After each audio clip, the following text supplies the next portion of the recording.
Well, we welcome everyone to another Joe and Josh Discuss. We are in Genesis today, finishing up a conversation that we began 3 years ago. Can you believe, Joe, that it was 3 years ago that we started this conversation?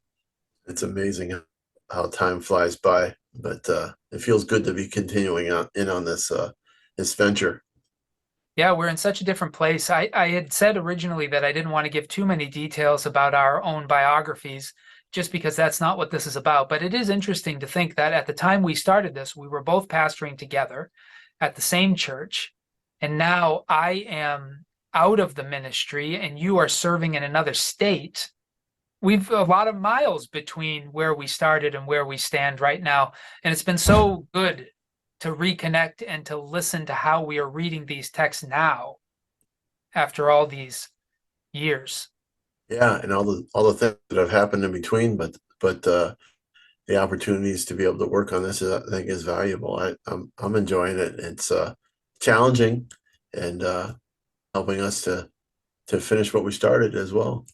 And somehow we're living into the story, right? Because Joseph waited 2 years, 2 whole years before the cupbearer remembered him and brought his name to Pharaoh. And those years are just gone. Our podcast has been the same, right? It was almost 3 whole years Right? Yeah, of yeah. lost time. So did you interpret any dreams during that time, or? I have actually interpreted a few dreams, but I don't know how accurately. Uh, We all have to interpret the visions and dreams that the Lord gives us and do our best to live out what we think He's asking us to do. I know that led you to pastor the church you're now pastoring. It's led me out of the ministry and into the church I'm now serving. It's we do our best, but in the end, God will tell us what we got right and what we got wrong and all of that. Well, it's also amazing some of the process and incubation, if we can use that word, of what God is doing in us that brings us to this point. So, and it's a part of an ongoing thing too. So it's exciting that way, but challenging in others. So as we venture in again, we're in the midst of all that has happened with Joseph, and we've already talked about the fact that he was leading in prison, which is a strange thing to say, but he became a prisoner and then soon became in charge of the prison under the warden or whatever you would call him. And while he was there, two prisoners came down. They had dreams. He interpreted them. They turned out to be accurate because the Lord was helping him. And he was hoping that that would get him out of prison, but it didn't for 2 years. And then Pharaoh has dreams and no one can interpret them. Joseph is remembered. Pharaoh's dreams indicate that a famine is coming. And now Joseph has begun distributing grain during those years of famine because they were wise and stored them during the years of plenty.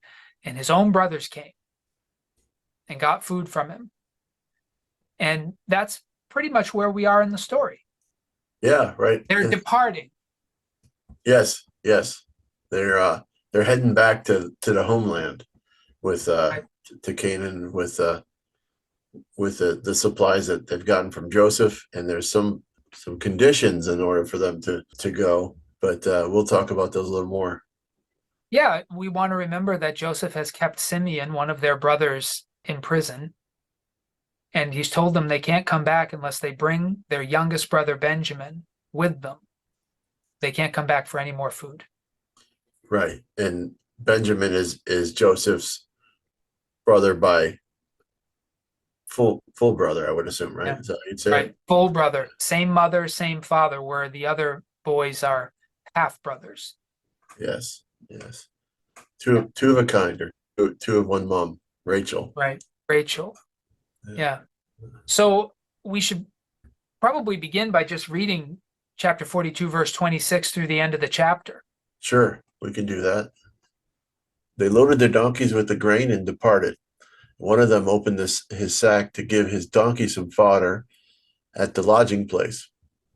He saw his money at the top of his sack, and he said to his brothers, "My money has been put back. Here it is in my sack." And at this they lost heart and turned trembling one to another and saying, What is this that God has done to us? When they came to their father Jacob in the land of Canaan, they told him all that had happened to them, saying, the man, the Lord of the land, spoke harshly to us and charged us with spying on the land. But we said to him, we are honest men. We are not spies. We are 12 brothers, sons of our father. One is no more, and the youngest is now with our father in the land of Canaan. Then the man, the Lord of the land, said to us, by this I shall know that you are honest men. Leave one of your brothers with me. Take grain for the family of your households and go on your way. Bring your youngest brother to me, and I shall know that you are not spies, but honest men. Then I will release your brother to you, and you may trade in the land. As they were emptying their sacks, there in each one of the sacks was a bag of money, which they and their father saw their bundles of money. They were dismayed. And their father Jacob said to them, I am the one you have bereaved of children. Joseph is no more, and Simeon is no more. And now you want to take Benjamin? All this has happened to me. Then Reuben said to the father, you may kill two of my sons if I don't bring them back to you. Put them in my hands.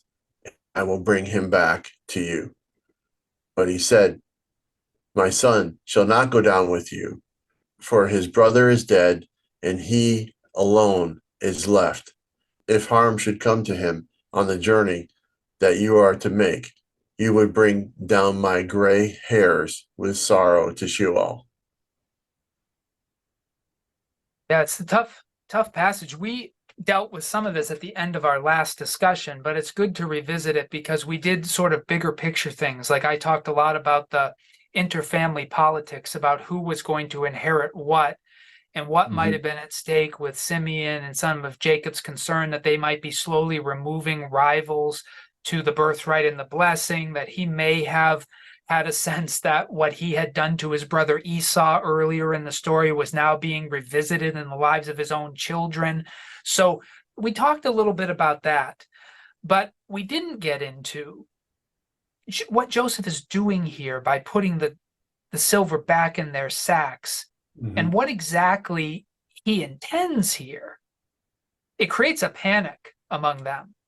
Oh yeah, yeah. I think at one level Joseph is attempting to refund them because I think he might wonder how destitute they might be, and yet I think he wants to keep them on edge as well. And on a second note, because it would make look like they are being dishonest.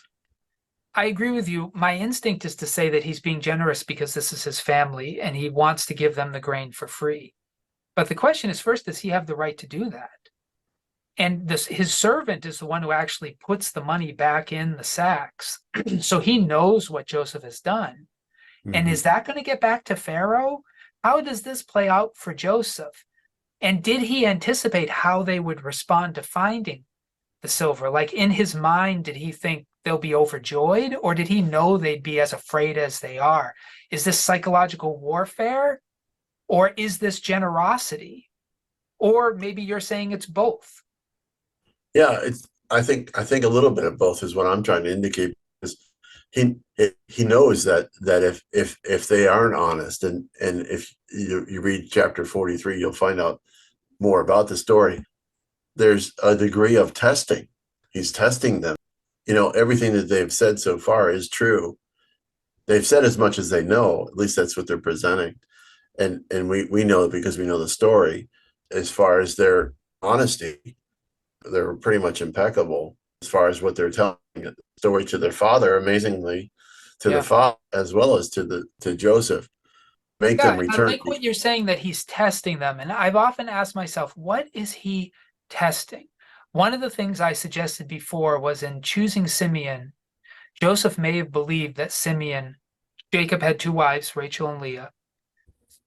Simeon may have been Leah's heir because Reuben had already committed a huge social, I wanted to call it a faux pas, but it's more than that. it's a real bad thing. He ends up sleeping with his father's concubine, which is a big deal. Matter of fact, something that will later be prohibited by the law of Moses and Mhm. even brought up by the Apostle Paul in 1 Corinthians chapter 5. So it's a big deal. And Reuben seems to know he's on the outs with his father. Now, he was the firstborn of Leah, but Simeon is her secondborn.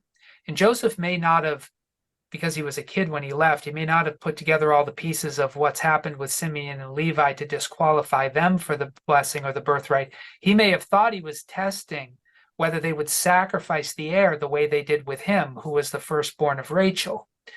So I wondered if it was that, but what do you think he's testing with the silver? I think he's testing their honesty to be straightforward. I think that's with him saying about being spies and them actually revealing whether or not they've come true, testing it to see if there's any remorse. I mean, he heard them say while he was there, why is this man doing this? This is, he heard them say, God is judging us for what we've done. I think he heard those. So I think he's testing to see if they're really, really true and honest to what's done in the past. Do you think he might have thought that once they discovered the money was still in their sacks, that they would return immediately to repay it? Do you think he was at all surprised that they took it all the way home and didn't come back for so long? I think so. And then on top of that, you're alluding to the idea that was a motivator. You Well, know, it's another experience of Joseph, right? He has 2 years in that prison after he had interpreted the cupbearer's dream positively, and he didn't hear anything. So for 2 years, who knows what Joseph is thinking? He might be thinking the worst. He might be thinking, I'm never going to get out of here. And there's a long period of time after his brothers leave where he's kept their brother in prison. He's put their silver back in their sacks. They've left and they've not come back. It might be a little like those 2 years where he was sitting in prison wondering what's going to happen. So that would be a generous reading of Mhm. Joseph, right? And when I was a kid, I gave him a very generous reading. When I read the story as a kid, I thought, wow, look at how gracious Joseph is. He doesn't even want to take money from his family. He repaid everything. But now, more as an adult, I reading this story, I think Joseph's playing psychological mind games with these guys. He's going to have them terrified to come back because not only does he have his brother, not only does he have to bring the younger brother, not only do they have to deal with their father, but now they got this issue of the money. I don't know if he's testing them or if he's tormenting them. And I don't know if there's a difference. Yeah, that's certainly true because either way it looks makes them look bad, like they took advantage or they stole it. I wonder if Jacob when he found out was like, yeah, right, guys. I don't know that you're telling the whole truth here. How did you pull this one off? You know, Yeah. kind One of of the most thing. helpful things about the scriptures for me is that the characters that have been preserved, these historical characters that have been preserved, are not always emblematic characters. We're not always meant to embody them. They're not always good examples for us. Sometimes they're bad examples. And so when we enter a story like this and Joseph is behaving in this way, I ask myself, is Joseph doing the right thing here? Is this okay with God that Joseph is doing this? Or is he giving into his flesh? Is he taking a little vengeance out on his brothers? If he could sit down with God, would God have corrected him about this behavior? And as a kid, I thought he was Joseph walked on water. He's the hero of the story, so what he does is right. Now that you get a little bit older, you realize that the biblical characters are mixed bags. Abraham sometimes does good things, but sometimes he does bad things. Is this good or bad from your view? Do you think Joseph is giving into his flesh here, or do you think that this is right in some way to do what he's doing? Well, you talked about being generous. I think in the back of Joseph's mind, and this is purely speculation, but in the back of Joseph's mind, I think not only does he think that his younger brother will come, I think he's really trying to motivate his dad to come as well. And that's I'm not just saying that because of that. I think he thinks that they're probably so inseparable that if he can orchestrate this, if he can make this kind of thing happen. And yet I do believe he has it in the back of his mind as well that they are destitute. If they're coming all the way to Egypt to buy grain, they're in desperate straits. And I don't think he really wants his family to be sacrificed.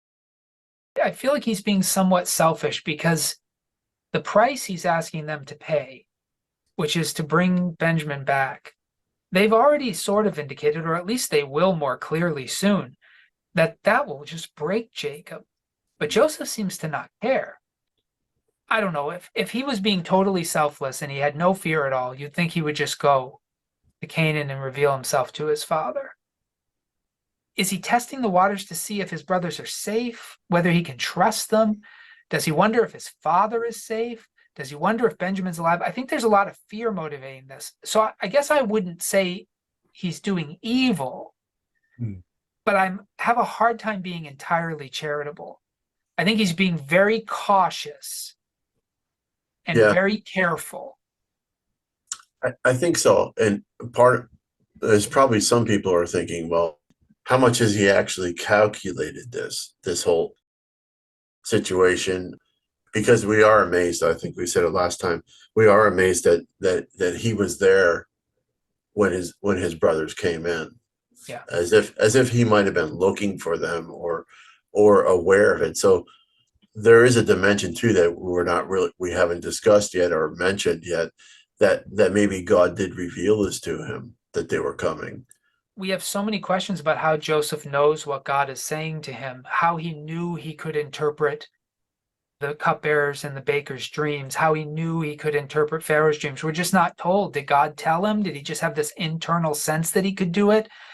Is there communications that we are unaware of? And the same may be true with how he prepared for the coming of his family. Again, he seems ready for it, Right. but we don't really know how he was made ready for it. And then there's also the wonder about, does he doubt that this will even happen?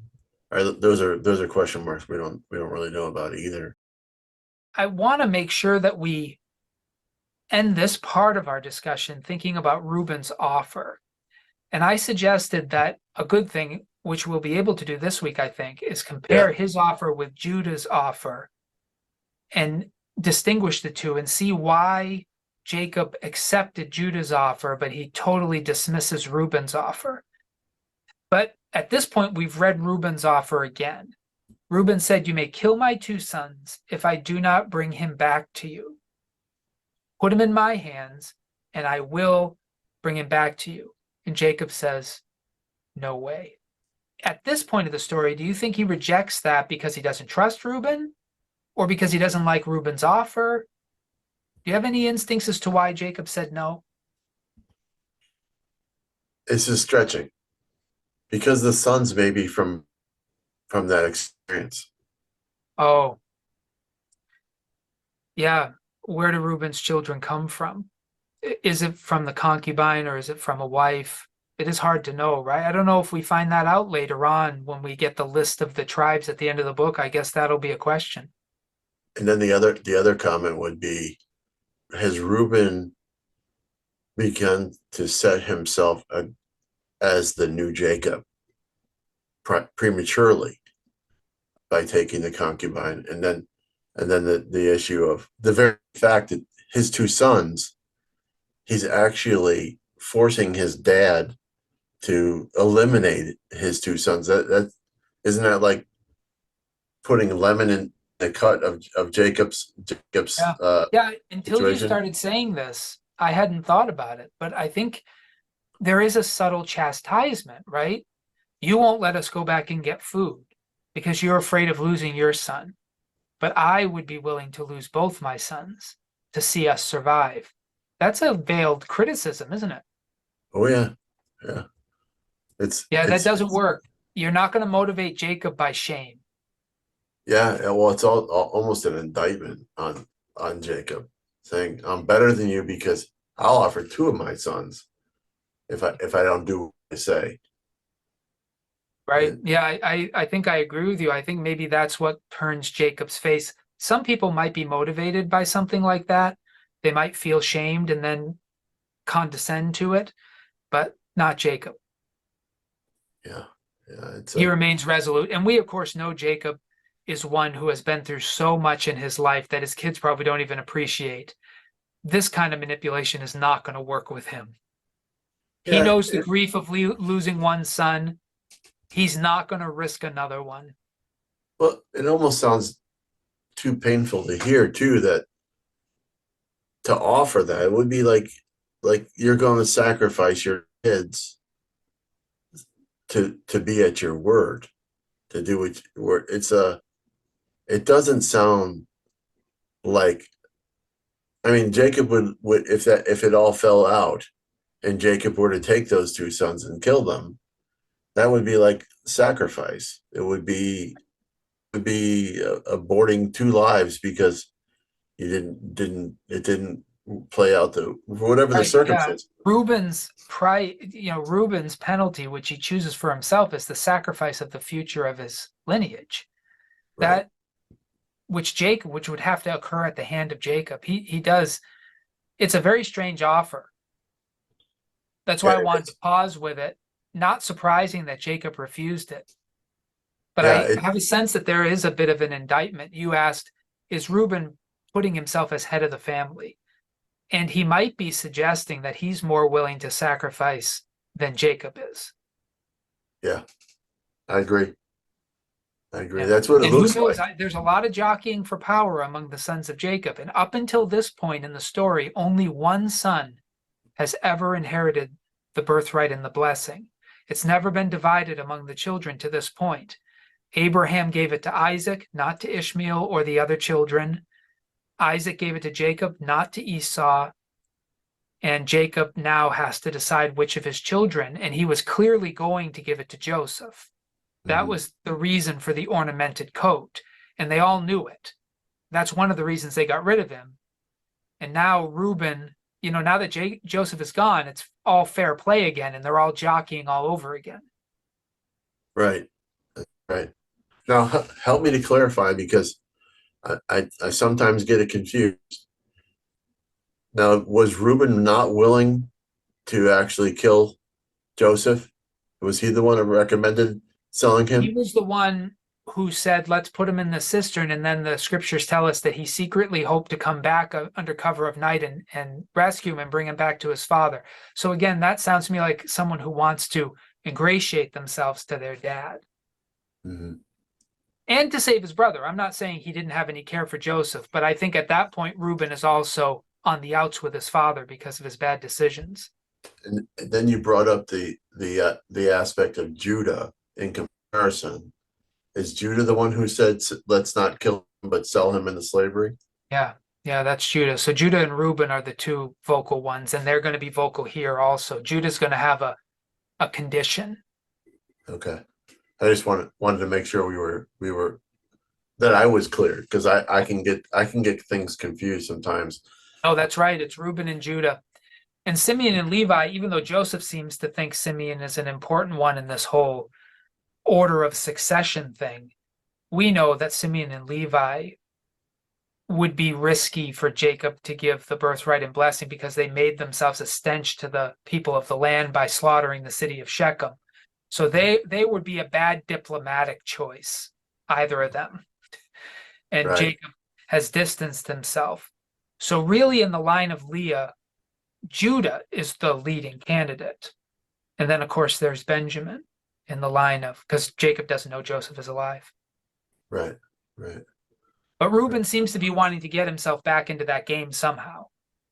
Yeah, and the interesting thing is Reuben doesn't know who Joseph is either, Yeah, and none of them know who no. he is.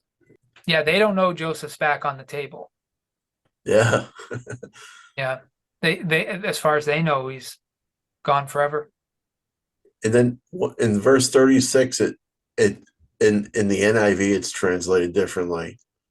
He says, or am I thinking of another verse? It says in our NRSV it says, "I am the one you have bereaved of children. Joseph is no more. Simeon is no more, and now you want to take Benjamin. All this has happened to me." recall reading in the NIV. I think it was everything is against me, or all is against me, as a Yeah, comment that Joseph made, or Jacob makes. yeah, and I think against is maybe a little bit more literal. So Hebrew prepositions are interesting. This one is the preposition all, which generally has to do with something coming down upon. So it can be Mhm. translated upon or against or concerning, but usually something is coming down. So when Jonah is sent to Nineveh, he's to cry out against the city. That's the same preposition there. So against would be a fine translation. To is a bit of a strange one. I Mhm. would expect there are other prepositions that I think are more naturally to. So I think I would side with the NIV on this one. Yeah, yes. This is a more personal question. You don't have to answer it if you don't want to.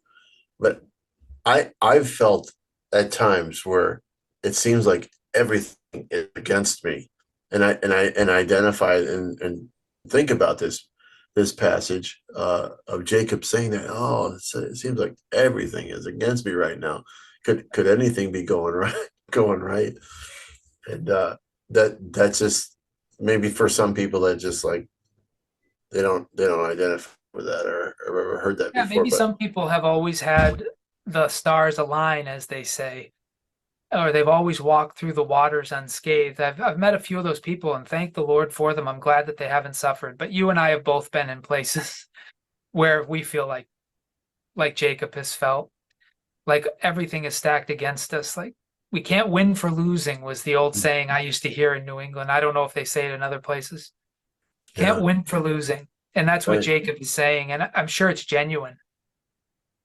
It's very selfish, Mm, right? Because he takes, of course, he's not thinking about what happened to poor Joseph, but only what happened to him mm, or the risk of poor Benjamin. He's more thinking about the loss he would feel. So there is a bit of a selfishness, but pain is that way. It can make us very fixated on our own suffering. well, he's definitely concerned about legacy. Yep. Yeah, about his sons, and Yeah, you know, things are not going well for Jacob. And of course, he didn't have a great relationship with his own brother. right. And it's not going any better for his own children. And he might say it's happening against him because he may see it as a type of judgment for the things he did to his brother. Yeah, you mentioned that before, and and I think he's also trying to emphasize or remind, making his sons realize how much things affect him. Yeah. You know. And he is Israel. I studied a person who I've mentioned in previous discussions who wanted to really emphasize the fact that Jacob's name is Israel in this instance on several occasions. In this story, he gets the name Israel as a personal name. And Mm, he had suggested, and I think I might have said this before, that the author, the prophetic author, is trying to emphasize the fact that what happens to Jacob is what happens to Israel. And the sons are not appreciating that all of their internal haggling and wrangling is destroying the nation. It's mm, destroying Israel. And this story repeats itself through the judges and through the kings as the tribes continue to fight each other, just like the brothers did. And they bring grief on Israel and grief on Israel's God because of their wrangling. And there's a picture of that here, almost a yeah, foreshadowing of it. And Jacob's reminding them, you're destroying us. What you're doing is destroying us. yeah, and I think going back to about Reuben's offer though is reminding him of that idea to eliminate life as opposed to adding life. Yeah. In the book of Judges, the Benjamites will be the ones who commit sins that lead all the tribes to go against them, and they almost wipe out the whole tribe. And that's what Reuben is offering. If I do wrong, wipe out my whole family line. Mm, And that happens in the Judges to the Benjamites. And then all of Israel realizes what they've done. They say, oh my goodness, we've almost wiped out an entire line. we need to figure out some way to save the remnant of Benjamin, or else we're going to be 11 instead of 12. Mhm. Reuben offers that up right at the beginning. He's like, if I do wrong, kill my family, take them out. And Jacob's like, what are you doing to me?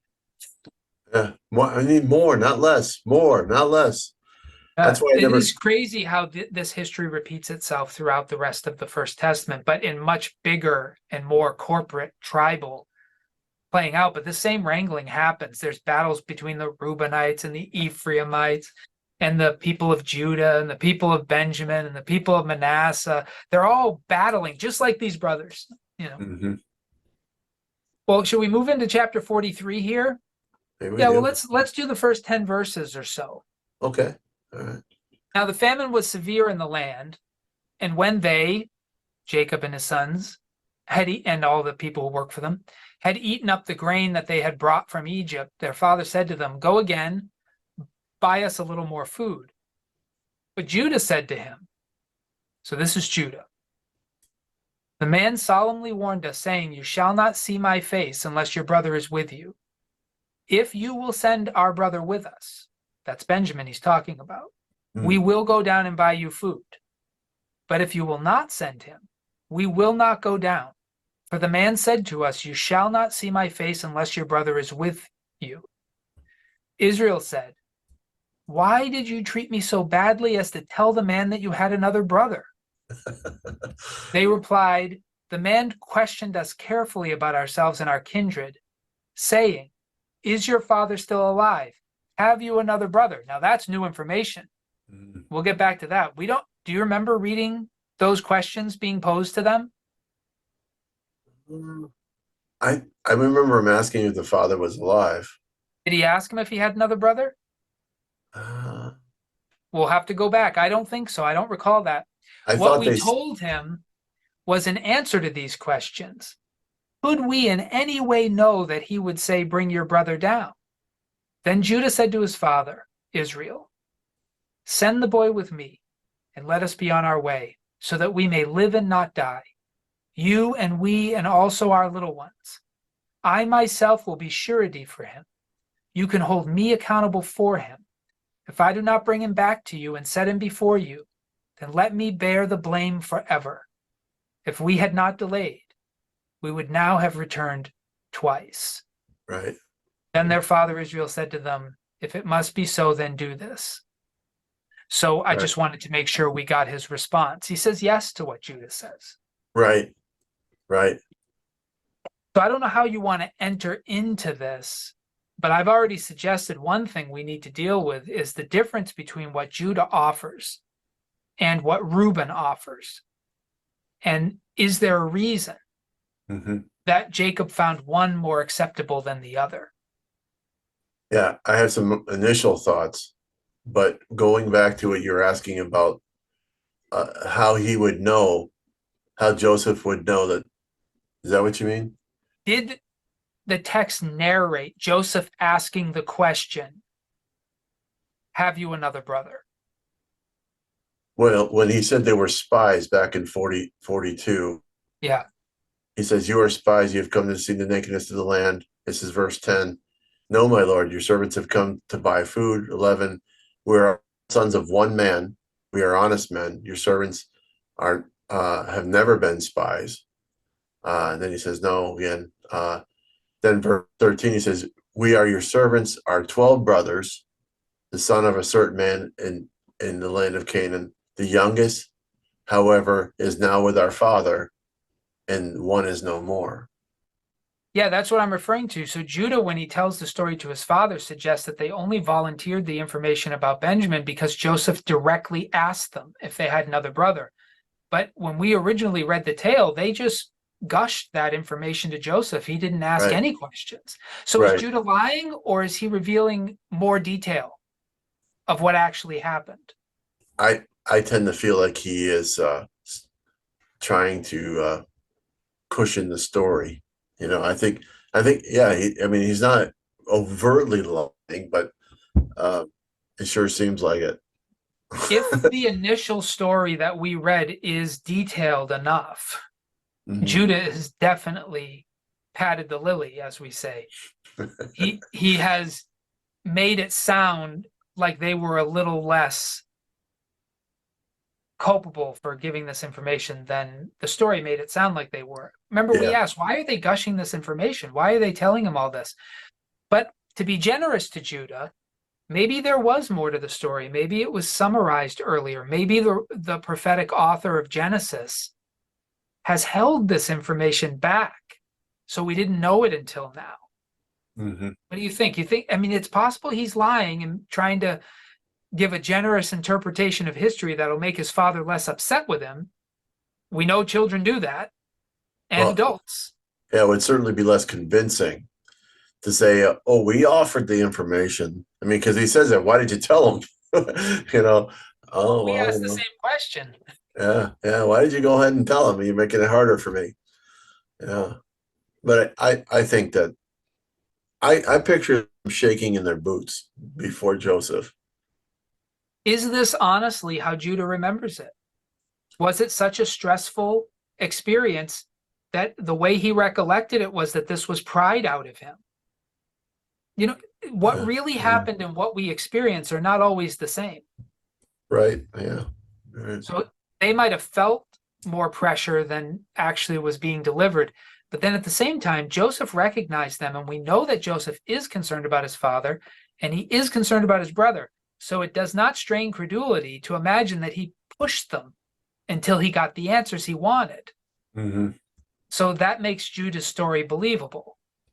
Yeah, and then also Judah being the one who said, "Let's sell Joseph and make some money on this," and which would make the books look funny Yeah.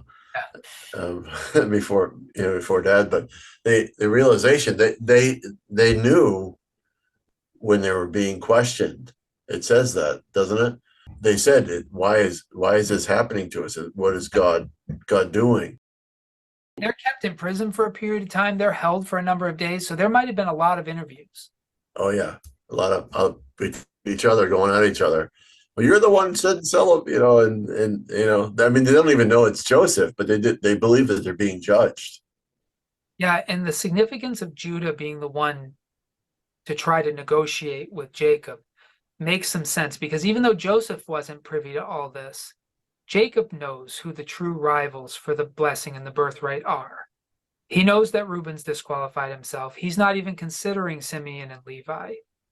It's Judah, who's the fourth born of Leah, Mm-hmm. and Benjamin, who are the two rivals. Yeah, and I understand that perspective, but the the key difference that I see between Reuben's offer and Judah's offer is the idea of personal sacrifice of yourself, not necessarily of your children, your offspring. It's more than that, though, right? Because Judah doesn't say, kill me. He says, I'll bear the shame. So Judah says, if I don't bring Benjamin back, I will be disqualified for the birthright and the blessing. Now, that is a sacrifice that is all over this text because Jacob is convinced that this is all just a scheme Mm-hmm. to get the birthright and the blessing. But if Judah says, trust my rival with me, and if I don't bring him back safely, I will not benefit at all. Yeah. Also, he's saying this is that important, which seems in the scope of things, it seems like this is serious talk Yeah. in regards to just buying food in Egypt. Yeah, I mean, they obviously must be on the verge of starvation because Judah is giving every indication that this is life or death. Yeah. And it is a severe famine. And I don't think we've been given any indication as to how many years in we are here, but I wouldn't imagine it would take very many years to reach this level of desperation if there literally was no food. Right. Yeah. And I think just kind of blurting out a little bit of the future, but when it was in their account that there were like 70 of family members that do go down eventually. Yeah, no, we're going to be told it's 70 or 72, depending on if you're dealing with the Hebrew text or the Greek Septuagint. 70 or 72 family members are all going to go down to Egypt. So it's big family. And that's, I That's a think, big, just the boys. I think that's just the males, never mind the women and female children. right, right. I don't know about you, but we go shopping and the food goes pretty quick in the house, and the more people we have, the faster it goes. So, and this is grain because so the grain is mainly for, from what I gather, bread products Bread and and what we might call beer today, there would have been some liquid things that can last a little bit longer because of the protection of the alcohol. So things like that is what they would have been making. Yeah, breads and beers and things of that sort. Mhm. But they last for a while, but not Right, forever. And there's no, you know, they probably had some means of preserving things. I mean, the ancients had rudimentary means of refrigeration, and they certainly used salt and alcohol to help things last longer than they might have otherwise. But still, 7 years without modern technology. right. And then uh, 72 people, it's going to go quick. Yeah. So, Yeah. Yeah. So it's tough. And Judah puts his own future, his own reputation, his own security at risk. mhm. Jacob accepts his terms. That's really what's happened here is he accepts, they make a covenant of sorts here, where Jacob says, okay, you take Benjamin. If he doesn't come back, you're out. Right. I mean, when Judah says, the man solemnly warned us, saying, "You shall not see my face unless your brother is with you." Ultimately, when Jacob says, Simeon is no more, is he presuming he's dead? I think You he's know? presuming either this is a story or he probably doesn't trust the Egyptians. Yeah. I'm sure he believes he'll never see Simeon again. But it feels like Judah realizes the weight of humanity here. Yeah. Yeah, this kind of offer of Judah is an interesting one as it plays through time because it is the tribe of Judah into which Jesus is born. There is a sense in which God entrusts his son to the tribe of Judah in a similar way that Jacob trusts Judah with Benjamin's life. So it's a foreshadowing of some pretty interesting themes that ripple through time. But in contrary, it would seem like Reuben's offer is more along the lines of what Yeah, actually happens. yeah, Huh? because God sacrifices his son. But I would say that what actually happens in the future with Jesus is that Judah kills his son. But thankfully, Judah doesn't do that to Benjamin. Right. Right. Yeah. Right. Yeah. It's a twisting there. We shouldn't probably try to God doesn't trust his son to the tribe of Judah in the person of Joseph.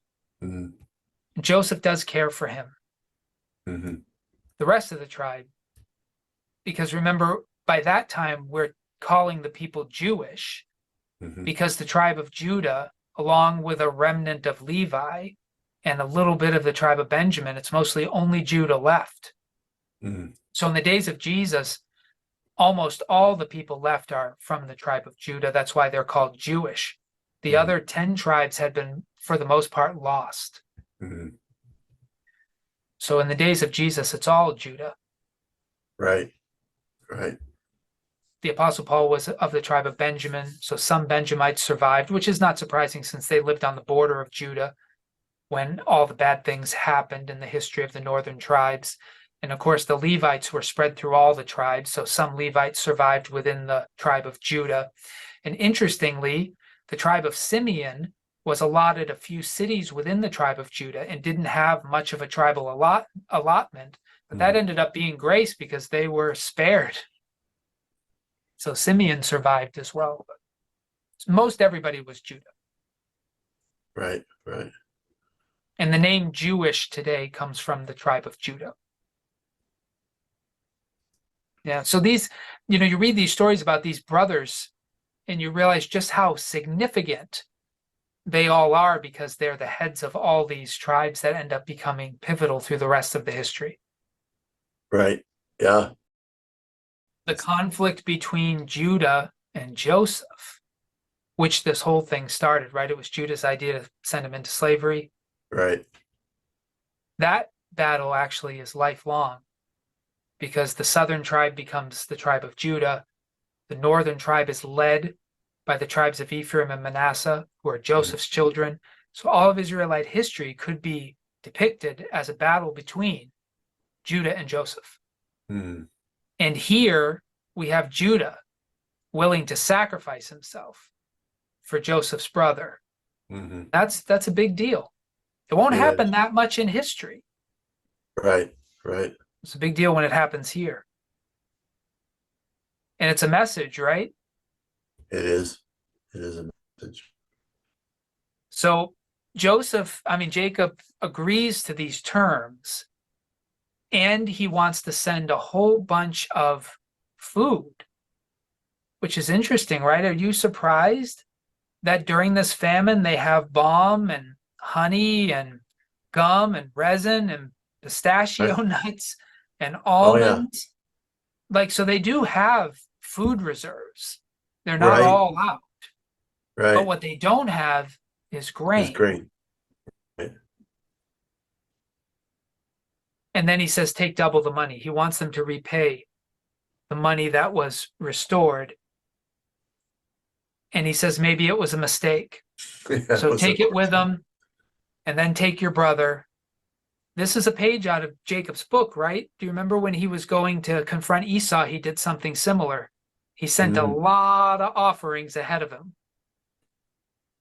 So Yeah. maybe this is a cultural thing, or maybe it's just Jacob, but he's really buttering the bread. Yeah. Well, he wants to make sure his son gets back. You think this Yeah. is all about Benjamin? Yeah. Yeah. Yeah. It is.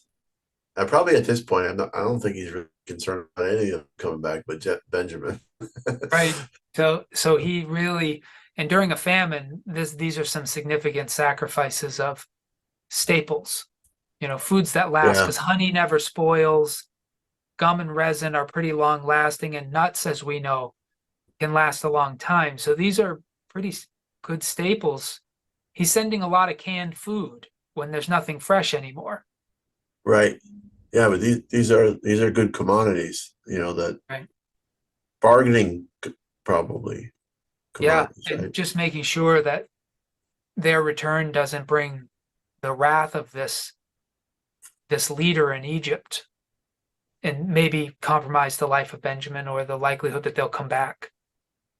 We don't get much comment about their trip. Suddenly they arrive in Egypt, but I would imagine there would be tales to tell about that trip. Yeah. If it were me, I'd be very stressed. Yeah, I bet the tensions were pretty high and wondering what's going to happen and double the amount of silver so that it's more weight and then these extra items. I suppose there might have been a question mark of being robbed. Right? They could have been robbed, and that would have made things really difficult. Surprising that we don't get any of those stories, but you would think, though maybe most people would wait to do the robbing on their way out of Egypt if everybody knew what they were going there for. But you'd think during a famine, if word got out that Egypt had a lot of food, you'd think there'd be a lot of people hanging around there trying to take advantage of pilgrims.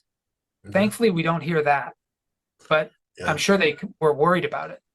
Well, we had a question before about why all 10 went, Yeah. and maybe that's why it was safety in numbers type of thing. Yeah. Well, do So you have any final thoughts as we wrap up this part of our conversation? Next time we'll get to the arrival. yeah, I think it's insightful to talk about the differences between Reuben and Judah to probe those aspects, kind of hit the beehive of to talk about those things. But it seems like a lot of the problems or a lot of the emotions are in Jacob and Joseph. We don't really catch a lot of the emotions from the other brothers, but other than anxiety, about their encounter with Joseph. But this is, needless to say, a family dynamic type of Yeah. passage. Don't you agree we're seeing the sins of the father delivered on the children? Like we talked about this a few years ago when we dealt with the Jacob and Esau story. We talked about the way that playing favorites can destabilize a family and cause insecurities in the children and lead to all kinds of disruptive and destructive behaviors as children try to get their parents' attention, get their favor. We talked about how that was the case all the way back at the beginning with Cain and Abel trying to get God's attention. And we see that story just repeat itself over and over again through the history of Abraham's family. And I imagine really through the history of the world as people try to be the top nation, the top culture, the most important person, whatever. And I wonder if there's something to be learned that haven't learned yet, but we know that these children are going to reconcile to some degree. They're going to find a way to live together. And there might be some lessons on how to break that family cycle that we see so prevalent in the book of Genesis, where every family ultimately ends up having a winner and a loser when it comes to their children. Is there any way to make all the children winners? And we see all the same disruption among the sons of Jacob that we saw with Jacob and Esau, that we saw with Isaac and Ishmael, that we saw with Cain and Abel. And yet we know that this one is going to work out better in the end. But at this point of the story, it looks like just history is repeating itself. Yeah. And I wonder if those of us who are in these dynamics, whether it's at work or in our own families or among our children or our siblings, if there are lessons to be learned about the danger, the peril of fighting in these ways.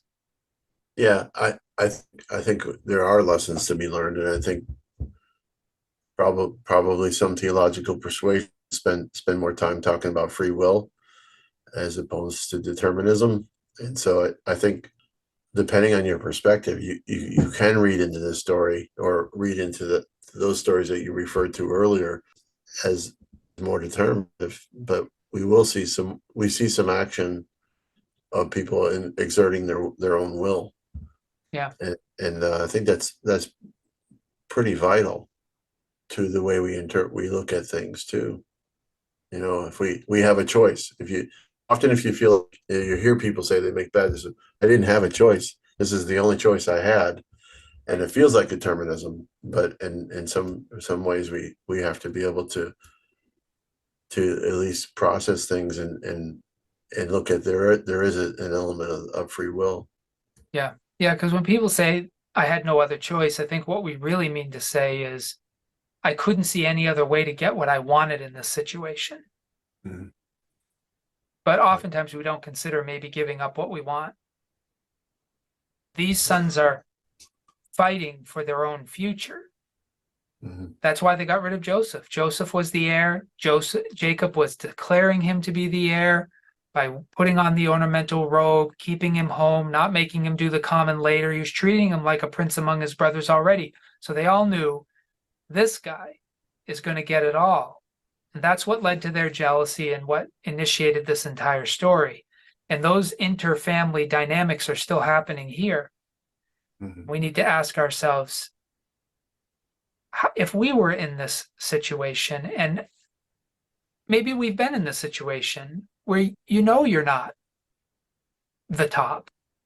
Mhm. Maybe you're not going to get the A's. Maybe you're in a family where your siblings were smarter, or you had a sibling who was more talented, or maybe you're at a job where you don't quite have the skill to rise to the top that you see other people have, and you think of yourself as shut out. Well, how do you respond to that? Do you take out your rival, which is what they decided to do? Do you manipulate your father? Do you try to get favor in some other way, like Reuben did, by trying to be the savior for for Joseph, or maybe offer to sacrifice his own children to get his father's attention? Like, what's the right way when you know you're out and you're not going to get what you hope for? How do you respond to that? Well, we get to see a lot of different responses in the scriptures to people who are locked out of God's favor, who are locked out of their parents' favor. And that's where we are with the 11 brothers of Joseph. We're told from the very beginning that their father didn't like them as much. Right. That's tough. How do Right. you respond? Because, our narrative here in our culture generally tells us that you're the hero of your story. But it doesn't take very long to realize that there aren't as many heroes as we were told when we were kids. And a lot of us are just subplots in other people's stories. How do you live with that? Yeah. Right. Right. I find it interesting too, just a comment, and maybe this is the wrong place to insert it, but there isn't anything said by Benjamin at all. He doesn't say No. anything. Even some of the other brothers, you don't hear what they're saying. And so I'm wondering if even if there was a point where Benjamin's like, "No way, I'm not going down there either. You brothers, you're old enough, go right ahead." you know. And Benjamin may be coddled by his father to such a degree that he doesn't have a voice. He clearly doesn't have a voice at this point in the story. And the ones in the story who do have voices, I've tried to help delineate why they have voices. Mm-hmm. Naphtali and Asher and Gad and Dan, they have no say. Mm-hmm. The only thing they can do is collaborate with the one they want to support, Mm-hmm. understanding that whoever leads this family, their fate will be in their hands. They're just going along Mm-hmm. with Reuben, with Judah, with whoever's in charge. Mm-hmm. They all agree they don't like Joseph, Mm-hmm. which is not surprising since none of them were his full siblings. Right. But the rest of them just follow whoever's in charge. And right now, Judah seems to be the game in town. Yeah. I just got a spark of memory too that of the was it the 38th or 37th chapter where Judah isn't such a good guy. Yeah, no, yeah, Judah, you're right. With this whole situation with Tamar, Yeah. Judah has his own skeletons in the closet. He's not particularly a young man either. I mean, we tend to think these guys as youngsters. Yeah, I would say by the time they go to Egypt, Judah's quite elderly. He's three sons. His wife has died. Yeah, he's older. They all are, Yeah. which means Yeah. Reuben is probably not offering up young prepubescent children. He's Right. probably offering households. That's interesting too. Yeah. Yeah, yeah, they're older. Judah is long in the tooth at this point. He's no spring chicken. Mm-hmm. But Jacob has lived a long time. He's still alive, so no one's inherited. They don't inherit until the father's dead. Right. Right. So they've had a long time to think about who's going to get to run this thing. Right. Yeah. Well, thank you, Minister Joe, for this conversation. I would encourage our folks to learn from the bad examples of Joseph's brothers and even of Joseph. We think about the wrangling for power and for position has just torn this family apart. It has broken the father's heart, and it has led to nothing but grief, to the point that Jacob can say, everything's against me. Everything has gone wrong. And really what's gone wrong is, I think it's rooted in Jacob's original failure to love both of his wives. Mm-hmm. Now, we don't believe in polygamy.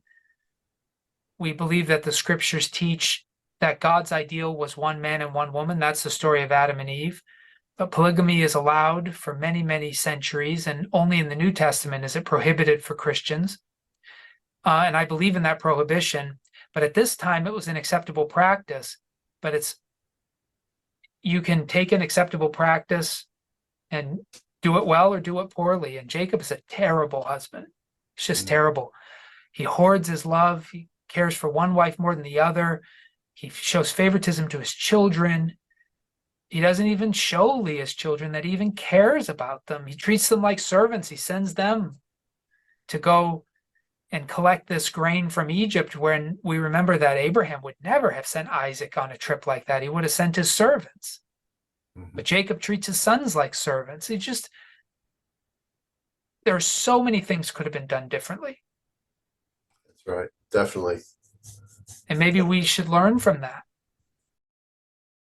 And where would you think, what's the first story of a mother and father who are just great examples of the kind of parents the scriptures hold up? Can you think? It's going to be a long time. Mm, I mean, you have some great people. yeah. You think of Boaz and Ruth. You have some great characters, Caleb, some great characters, people who are godly, but we don't get a lot of peeks into their family dynamics after they have children. I wonder, David's not a great parent. Saul is not a great parent. Samuel's kids end up in rebellion, Eli Mhm. before him. Where are we going to find like a great example of parents? And I don't want to say it, Joe, but I think we might wait till Zechariah and Elizabeth and Joseph and Mary. And even those things are difficult because Zechariah and Elizabeth are former are like a lot of ways like Abraham and Sarah, and Joseph and Mary are there's the traditions are he was quite old and passed early. He definitely doesn't figure into the ministry of Jesus. So by the time Jesus is 34 or 35 years old, or if you're a traditionalist, you think he was 30, Joseph seems to have already passed away, which, Mhm. life for people was hard and males tended to pass away before women, females. But yeah, he seems to be a good dad, though. Yeah, yeah. I mean, obedient definitely in the birth Responsive to the narratives. Holy Spirit, willing to take Mary in. They do everything they're supposed to do with Jesus. They're respectful in their conversation with him and yet firm. They're about the best examples we're going to have of parents. Maybe that's just to tell us, parenting's hard. Oh, I could say that really easy without even reading the scriptures. Yeah. Yeah. Yeah, So don't get too discouraged if you've made mistakes like Jacob. You're in good company. All of the great ones made the mistakes, but what we owe to them is to learn from their mistakes. right. And even our own mistakes. Yeah, sure. If we're not Yeah, willing to do that, we're unteachable. that's right. That's right. Well, this has been a good conversation. I learned a lot. It's been fun. Yeah. Thanks. We'll see you next time. Take care.